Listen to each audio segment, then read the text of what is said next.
नमस्कार। आप सभी को गुरु पूर्णिमा की हार्दिक शुभकामनाएं एवं बधाई।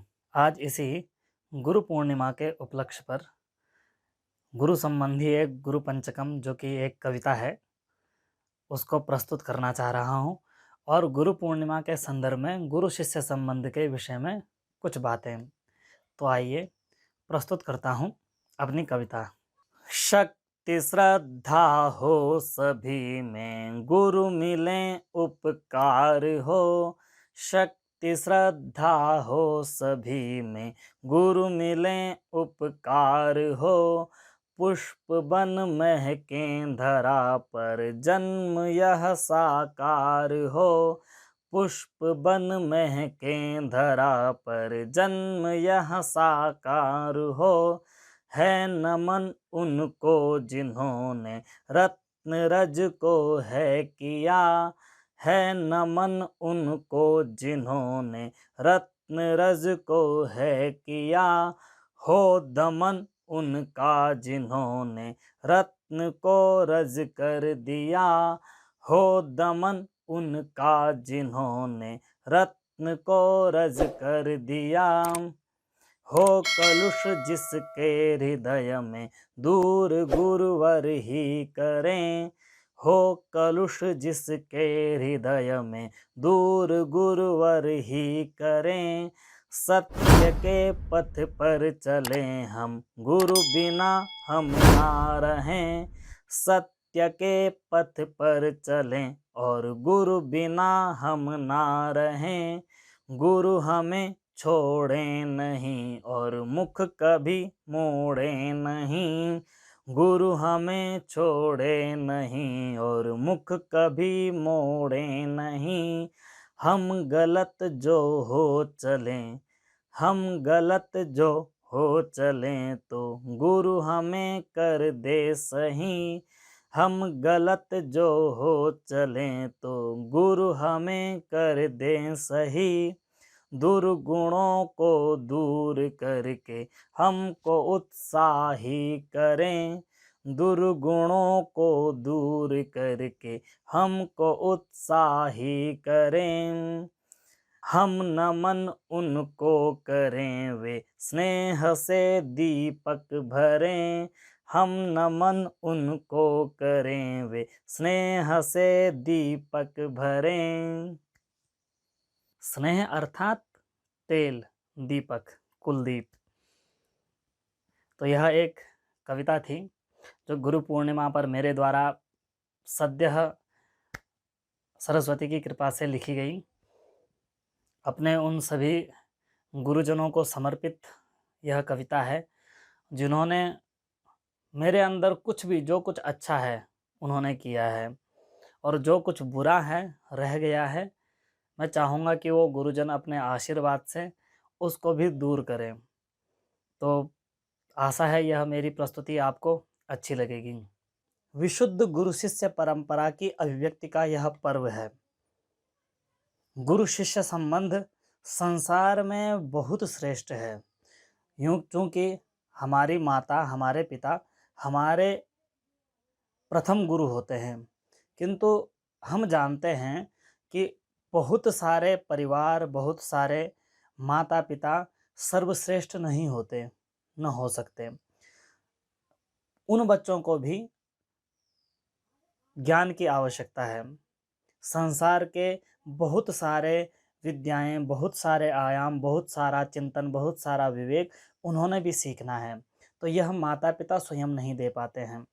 उसके लिए संसार में गुरु ही एक ऐसी रस्सी है जो छात्र को खींचती है और संसार में स्थापित करती है कि बेटा तू संसार में स्थापित होकर के इस संसार में विद्यमान सभी उपभोग की वस्तुओं का सात्विक नैतिक उपभोग करो और अपना जीवन सफल बनाओ। अन्यथा दूसरा ज्ञान यह देती है कि यह संसार के चक्र से किस प्रकार से अपने को निकाला जाए। यह ज्ञान देता है गुरु। गुरु शिष्य का संबंध बहुत ही पवित्र और बहुत ही महत्वपूर्ण संबंध है। इसलिए हर व्यक्ति के जीवन में एक मार्गदर्शक की आवश्यकता होती है। संसार के कई क्षण ऐसे आते हैं जब कुछ नहीं समझ आता। उक्ष वह जो द्वंद्व की घड़ी होती है उसमें गुरु का ज्ञान ही काम करता है। तो ऐसे गुरु शिष्य संबंध को समर्पित यह गुरु पूर्णिमा का दिवस है जो आज पूरा भारतवर्ष मना रहा है।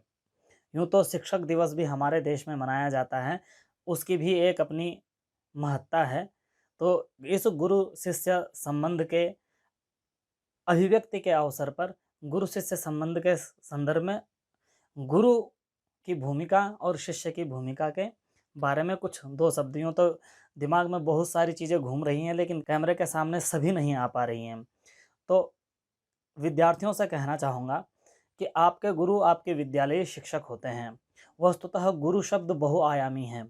गुरु केवल वही नहीं है जो इस स्कूल में पढ़ाता है, जो विद्यालय में पढ़ाता है। हर वह व्यक्ति, हर वह वस्तु जहाँ से हमें ज्ञान प्राप्त होता है, जिससे हम प्रभावित होकर के अपने जीवन की दिशा तय करते हैं और अच्छी दिशा तय करते हैं, वह हमारा गुरु है। वह आपका भाई भी हो सकता है, वह आपका मित्र भी हो सकता है, वह टीवी में प्रस्तोता भी हो सकता है, वह कोई हीरो भी हो सकता है। कोई भी जिसकी बात आपके जीवन को सात्विक रूप से, अच्छी रूप से प्रभावित कर दे, वह सच्चा गुरु होता है। चूँकि इस समय प्राथमिक गुरु आपके विद्यालयी शिक्षक ही होते हैं, तो छात्रों से एक बात कहना चाहता हूँ कि आपके सामने जो व्यक्ति खड़ा है, वह गुरु है, लेकिन यह बात मान के रखिए कि कोई भी व्यक्ति सर्वज्ञ नहीं हो सकता। वह गुरु जो आपके सम्मुख है, वह भी इंसान है।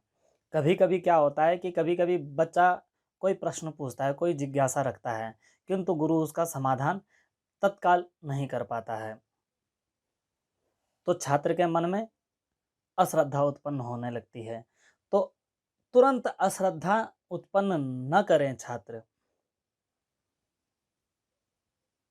गुरु हर विषय का ज्ञाता नहीं हो सकता, लेकिन गुरु को भी अवसर दें, उससे पूछें, उससे जुड़े रहें। तो आपको ज़रूर गुरु कोई न कोई मार्ग बताएगा, चाहे कुछ भी हो। गुरु जो आपके समक्ष है, वह अनेक प्रसंगों में आपसे श्रेष्ठ है, आपसे उम्र में बड़ा है, आपसे ज़्यादा अनुभव है, आपसे ज़्यादा दुनिया देखी है, आपसे ज़्यादा ज्ञानवान है। यदि वह तत्काल में आपका उत्तर न दे पाए, तथापि अपने अनुभव से कुछ दिनों में यत्र-तत्र जहाँ-जहाँ उसका दिमाग जाएगा, वहाँ-वहाँ से अपने छात्र को उसका शंका का समाधान करने के लिए ज़रूर उत्तर देगा। यह हुई छात्र की बात। तो छात्र को चाहिए कि सामने स्थित जो गुरु है, उस पे अश्रद्धा न करे। जब श्रद्धा होगी तभी आप उससे ज्ञान प्राप्त करते हैं। गीता में साफ लिखा है, श्रद्धावान लभते ज्ञानम, अर्थात श्रद्धा वाले को ही ज्ञान प्राप्त होता है। यदि आपके अंदर श्रद्धा नहीं है, तो सामने वाला जो आपको कुछ सिखाना चाहता है या जिस व्यक्ति से आप सीखना चाहते हैं, उससे आपको रत्ती भर का भी ज्ञान नहीं हो सकता। ज्ञान के लिए श्रद्धा अत्यंत आवश्यक है। यदि श्रद्धा होगी तो एक सामान्य व्यक्ति से भी आपको ज्ञान की प्राप्ति हो सकती है, क्योंकि सामान्य व्यक्ति भी कुछ ना कुछ जानता है। और यदि आपके अंदर श्रद्धा नहीं है, तो चाहे आपको कितना बड़ा विद्वान भी क्यों न समझा रहा हो, साक्षात ब्रह्मा भी अवतरित हो जाएं आपको समझाने के लिए, तो भी वो आपको नहीं समझा सकते, क्योंकि उसमें बाधा बन जाती है आपकी श्रद्धा। श्रद्धा न होने से व्यक्ति का मुख से दिया गया ज्ञान आपके आत्मा तक प्रवेश नहीं कर पाता है, जिससे आपको ज्ञान नहीं हो पाता है। तो यह हुई छात्र की बात। गुरुजनों को भी चाहिए कि किसी भी छात्र के अंदर अश्रद्धा पैदा न होने दें। वह इस तरह से कि कभी भी छात्र के समय का दुरुपयोग न करें। छात्र की जिज्ञासा को आदर दें। यदि वो गलत प्रश्न पूछता है, तो उसे बताएं कि आपका प्रश्न किस तरह से गलत है। तो इस प्रकार कई तरह से भावनात्मक रूप से, डांट से, कई तरह से छात्र के अंदर अश्रद्धा पैदा होने की संभावनाओं को मारना चाहिए, एक अध्यापक के द्वारा, एक गुरु के द्वारा। और छात्र के लिए भी उपदेश है कि गुरु से ज्ञान ऐसे ही नहीं आता। कई बार गुरु अन्यमनस्क हो जाते हैं, कई बार गुरु अपने ही किसी संघर्ष से जूझते रहते हैं, कई बार गुरु किसी अन्य चिंता में रहते हैं। तो गुरु से ज्ञान कैसे आता है, किसी भी ज्ञान को लिया कैसे जाता है? तो इसके लिए एक साधारण सी चीज़ है, जब भी आप किसी से सामान्य चीज़ चल रही होती है, सामान्य प्रश्न होता है, तो उत्तर भी सामान्य आता है, सामान्य जानकारियाँ आती हैं।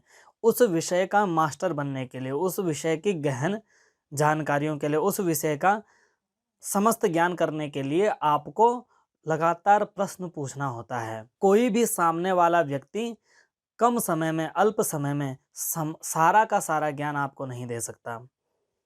सारा ज्ञान प्राप्त करने के लिए गुरु को छेड़ना पड़ता है, बार बार पूछना पड़ता है, तब जा करके आपको प्रस्तुत विषय का सही ज्ञान हो सकता है। गीता में भी कहा गया है कि तद विद्धि प्रणिपातेन परिप्रश्नेन सेवया उपदेक्षन्ति ते ज्ञानम ज्ञानिनस्तत्त्वदर्शिनः। प्रणिपातेन परिप्रश्नेन सेवया तत् विद्धि। प्रणिपातेन अर्थात नमस्कार से, अभिवादन से। परिप्रश्नेन, परिप्रश्न का मतलब है प्रश्न के बाद भी प्रश्न। आपने सामान्य प्रश्न पूछा, गुरुजी ने कुछ उत्तर दिया, उस उत्तर से भी प्रश्न निकलता है और अधिक जानकारी के लिए। तो इस प्रकार लगातार प्रश्न, जब तक आपकी शंका का समाधान न हो जाए, जब तक आपका विषय के साथ जिज्ञासा बनी रहे, तब तक उनको प्रश्न पूछना चाहिए, छोटे छोटे प्रश्न।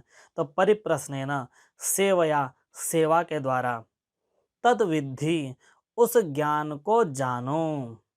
क्यों?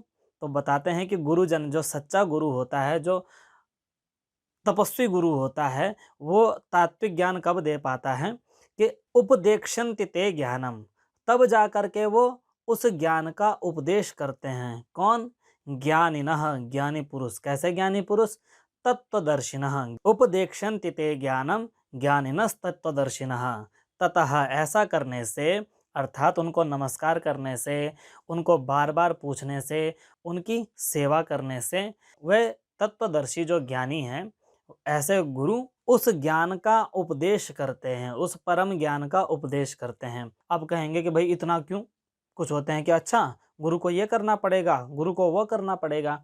ये साधारण सी बात है। आपके अंदर श्रद्धा कैसे पता चलेगी सामने वाले को कि वाकई में आप दुष्ट नहीं हैं, आप, सामने वाला जो गुरु है वो सही व्यक्ति को ज्ञान दे रहा है, उसके कुछ लक्षण भी तो प्रकट होने चाहिए। तो शील, सज्जनता, यही सबसे बड़ा गुण है। नहीं तो ज्ञान हर किसी को थोड़े नहीं दिया जाता। ज्ञान का दुरुपयोग भी होता है। भस्मासुर को ज्ञान दिया था, क्या कर लिया? तो ऐसे ही ज्ञान का, आशीर्वाद का, वरदान का दुरुपयोग न हो, इसके लिए गुरु के सम्मुख ये प्रकट होना चाहिए कि वह पात्र को ज्ञान दे रहे हैं, कुपात्र को नहीं। तो जब भी आप किसी को अभिवादन करेंगे, नमस्कार करेंगे, तो स्वतः सिद्ध है आपकी विनम्रता झलकेगी। आप यदि उनसे परिप्रश्न करेंगे, सेवा करके परिप्रश्न करेंगे, तो वो आपको आनंद के साथ, प्रेम के साथ उत्तर देंगे। तो इस प्रकार से यह जो गीता का उपदेश है, ये बहुत ही महत्वपूर्ण है कि तद विद्धि प्रणिपातेन परिप्रश्नेन सेवया उपदेक्षन्ति ते ज्ञानम ज्ञानिनस्तत्त्वदर्शिनः।